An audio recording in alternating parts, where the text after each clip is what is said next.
Hello friends, welcome to খেল দুনিয়া। North ইস্টের বিরুদ্ধে পিছিয়ে পড়ে দুর্দান্ত জয় তুলে নিল মোহনবাগান।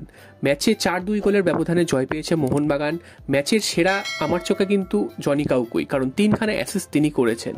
আর এই জয়ের ফলে মোহনবাগান চলে এলো লিগ টেবিলে 2 নম্বরে। তো সব মিলিয়ে আজকের ম্যাচটা খুব জমজমাট ছিল। প্রথম থেকেই কিন্তু মোহনবাগানের এই ম্যাচটার টার্গেট ছিল যে এই ম্যাচটা জিতলে কিন্তু এফসি গোয়াকে টপকে দ্বিতীয়তে চলে আসতে পারবে।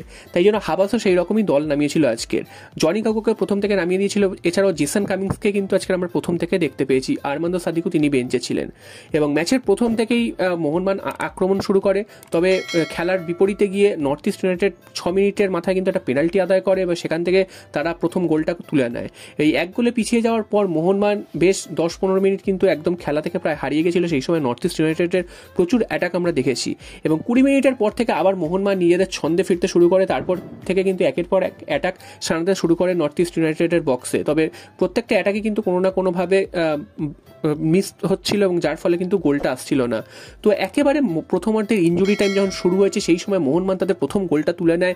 লিস্টান কোলাসও তিনি অসাধারণ একটি গোল করেন। আজকের ম্যাচে তিনি প্রথম থেকেই নেমেছিলেন, আগের দিন ম্যাচে সাবস্টিটিউট হিসেবে নেমেছিলেন।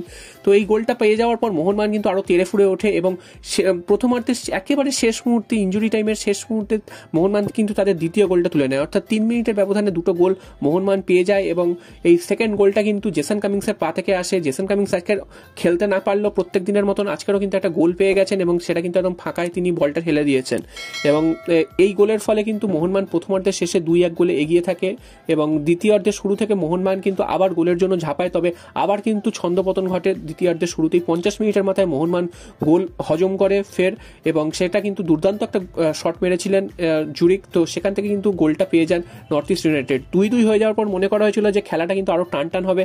তবে বেশিক্ষণ মোহনবাগানকে ওয়েট করতে হয়নি। 3 মিনিটের মাথায় মোহনবাগান কিন্তু আরও একটা গোলের সুযোগ তৈরি করে এবং সেখান থেকে গোল করে চলে যান দিমিত্রি পেটেরভ। সেটাও অসাধারণ জনি কাউকোর অ্যাসিস্ট ছিল।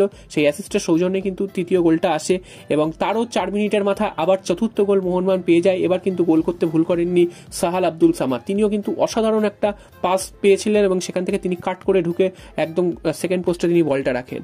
তো 4-2 গোলে এগিয়ে যাওয়ার পর মোহনবাগানের সামনে কিন্তু আরও গোল করার সুযোগ ছিল, তবে তারা কিন্তু সেই সুযোগগুলো কাজে লাগাতে পারেনি। সেগুলো কাজে লাগাতে পারলে মোহনবাগান কিন্তু আজকের অনেকগুলো গোলের ব্যবধানে জিততে পারত।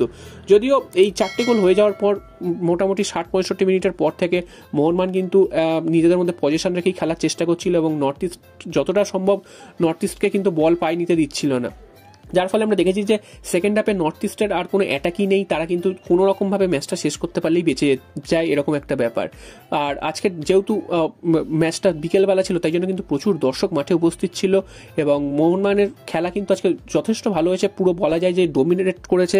পরপর 3টে ম্যাচে মোহনবাগান জয় পেল। হায়দ্রাবাদ ম্যাচটা নয়, হায়দ্রাবাদ খুব একটা ভালো দল নয়, তাই জন্য ওই জয়টাকে কিন্তু মোহনবাগান সমর্থকরা খুব বড় করে দেখেনি। তবে গোয়ার বিরুদ্ধে জয় পাওয়ার পর মোহনবাগান সমর্থকরা কিন্তু আশা বাঁধতে শুরু করেছিল এবং আজকের জয়টাও কিন্তু দেখিয়ে দিচ্ছে যে মোহনবাগান কিন্তু আবার নিজেদের পুরনো ফর্মে ফিরে এসছে এবং পরপর জয়ের হ্যাটট্রিক করে লিগ টেবিলে 2 নম্বরে চলে এসছে। এখন কিন্তু সামনে শুধুই উড়িষ্যা এফসি, তারা 31 পয়েন্টে বসে আছে 15 ম্যাচ খেলে। মোহনবাগান কিন্তু 2টো ম্যাচ কম খেলে 2 পয়েন্ট কম নিয়ে 29 পয়েন্টে বসে রয়েছে এবং মোহনবাগানের পরেই রয়েছে এফসি গোয়া, তারা কিন্তু রয়েছে 28 পয়েন্টে।